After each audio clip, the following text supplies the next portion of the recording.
Bon ok, aujourd'hui on va parler caméra d'action avec une marque qu'on voit passer de temps en temps pour leurs produits techno assez variés. C'est la caméra SJ30 de la marque SJCam. Merci à la marque SJCam de m'avoir envoyé ce modèle. J'ai pas mis longtemps avant d'accepter leur offre vu la fiche technique assez solide de l'engin. Et je rappelle que je suis pas rémunéré par la marque pour faire cette vidéo et que je suis libre de dire tout ce que je veux du produit.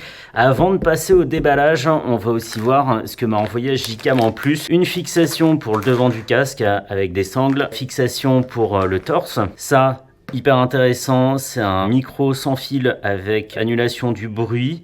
Ça ressemble à ça et ça se synchronise directement avec la caméra. Donc ça, trop cool. Le boîtier étanche pour aller à des profondeurs encore jamais vues. On va y revenir dans la fiche technique. La fixation, ça peut être sur un guidon de moto, de vélo ou sur un tout petit poteau par exemple, articulé avec deux rotules et une fixation classique type accessoire de caméra d'action. Donc ça, excellent, voilà, ça fait ça. Perso, c'est ce que j'utilise moi quand je fais des vidéos de casque ou d'équipement. Ma caméra est fixée exactement comme ça, tournée vers moi. Donc ça, vraiment génial. La caméra va rester, tous les autres, vous pouvez partir. Hop, on fait une petite pyramide de produits. Tac, qu'est-ce qu'on trouve? La garantie, ok. Le manuel. Le manuel, ça c'est en français. Il détaille aussi comment utiliser les accessoires, donc très bien. Le boîtier étanche, le cadre magnétique, la perche selfie rechargeable, etc. Comment utiliser la caméra, ça en anglais, en allemand.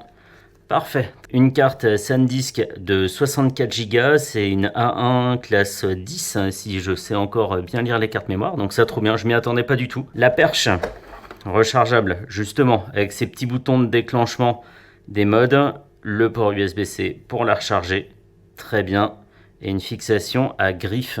Donc ça c'est cool, ça risque pas de partir dans les scènes d'action les plus enjouées. Le câble pour relier la perche à la caméra, pour que les petits boutons fonctionnent. La caméra en elle-même, on va y revenir, avec deux informations importantes ici, et pas mal d'infos importantes là aussi. Ça, c'est pour dans quelques instants un sac de rangement. Et là-dedans, normalement, les fixations et tous les accessoires. Ah, très très bien, je vois des choses qui me plaisent là. Une chiffonnette pour nettoyer l'écran et les objectifs. Deux fixations double face. Donc ça, c'est habituel, c'est les choses qui accrochent assez fort toutes les surfaces. Fixation plate, fixation courbe. Très bien pour les casques, ça. Ça, c'est parfait. Donc, deux types de base. Alors on le voit pas à travers, je sais ce que c'est. Ça fonctionne un peu comme des bonnettes pour le micro de la caméra. Hop. Et on voit qu'il y a des petits chiffres comme ça. Ça permet de changer l'atténuation du micro et l'absorption du souffle, du vent, etc., etc. On a cette fixation, c'est assez classique. Ça peut se monter sur un trépied photo avec le pas de vis classique. Et ici, on a l'inverse. Hop, je suis même pas sûr qu'il y a un intérêt de faire ça. Si. On peut fixer comme ça, tourner la fixation et la verrouiller ici, tac, pour avoir un angle de vue personnalisé. Donc ça, c'est bien aussi. Ça, c'est une fixation droite. Si on fixe là et qu'on met une vis là, on est bien face. Et ça, c'est une fixation à 90 degrés. On serre comme ça et la caméra sera tournée vers là. Tac. Les deux sont très utiles. On peut difficilement utiliser les caméras sans ça, sans l'une ou sans l'autre, ou sans les deux d'ailleurs. La fixation magnétique, tac, tac, à griffe. Et ce qu'on a la caméra, tac, ici on a les encoches, donc c'est déjà magnétisé. Hop, hop, mais en plus, voilà, bien accroché avec ces griffes, clic, clic, ok. Trop cool, ça c'est trop cool.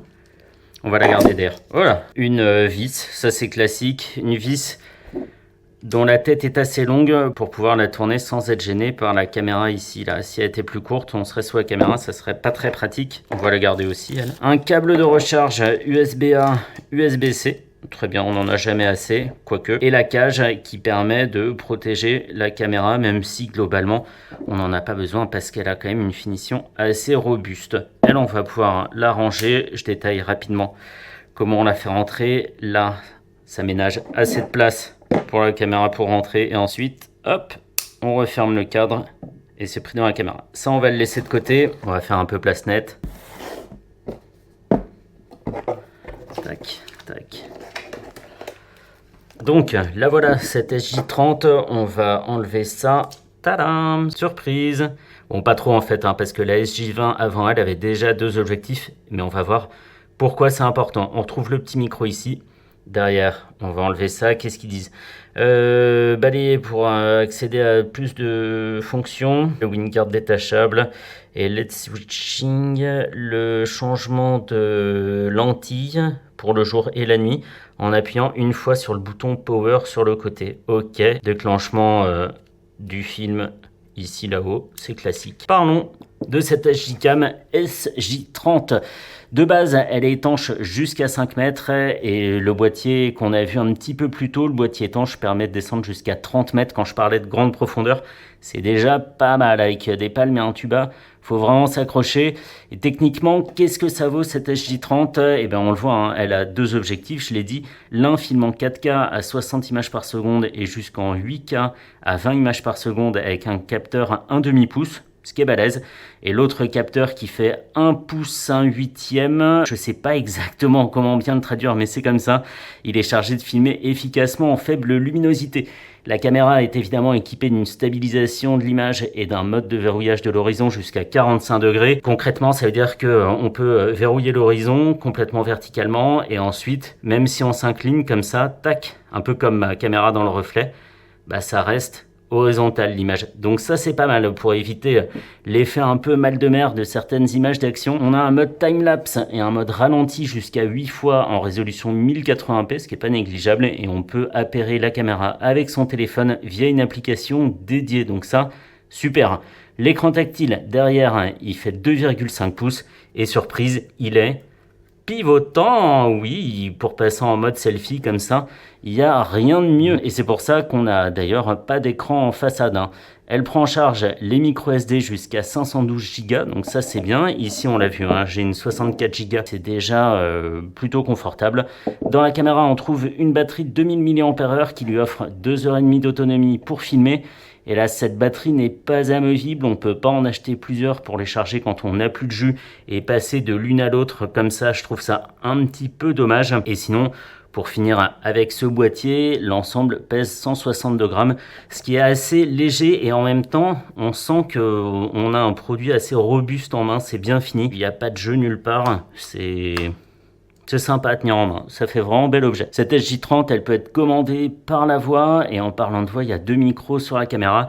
J'ai parlé de celui en façade, il y en a un ici aussi, suivant qu'on se trouve plutôt derrière la caméra ou devant, la prise de son se fera pas au même endroit. Et on peut aussi, comme on l'a vu, y connecter un micro externe en Bluetooth.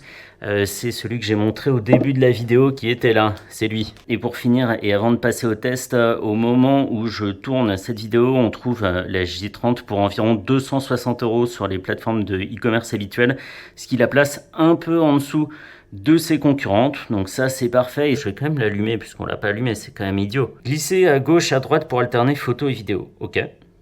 Glisser vers le haut pour sélectionner le mode, ok. Balayer vers le bas pour accéder au menu des raccourcis.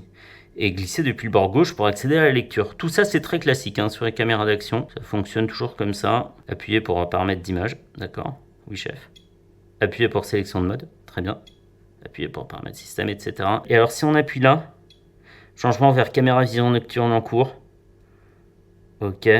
Et si on appuie là, on est dans la caméra HD classique. Bon, sans plus tarder, je vais rouler pour voir ce que ça vaut à moto. Je vais laisser la caméra en 4K et 30 images par seconde pour avoir un bon framerate.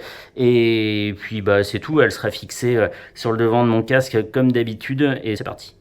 Bon, nous voilà en route. On peut retirer le filigrane où il y a marqué SJ-Cam juste en bas de l'image. Je l'ai laissé pour prouver qu'on était bien avec cette caméra. Le résultat globalement est bon.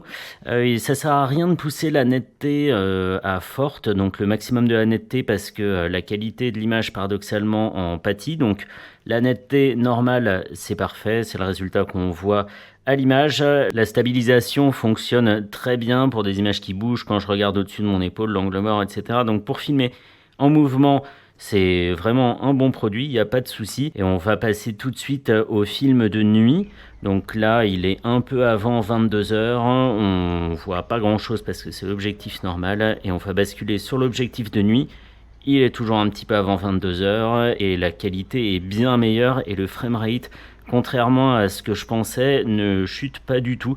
On a des mouvements complètement naturels, même en faible luminosité. Voilà, donc cet SJCAM SJ30, c'est un bon produit, c'est robuste, il y a ce petit côté ludique et très pratique de l'écran qui pivote, le deuxième objectif qui filme très bien de nuit, ça c'est vrai que c'est parfait. Par contre, elle est un peu longue à mettre en route et un deuxième inconvénient, c'est que quand on regarde les vidéos, on peut pas chercher un moment dans la vidéo, alors j'ai pas trouvé comment, mais on peut pas avancer rapidement à un moment qu'on souhaiterait revoir.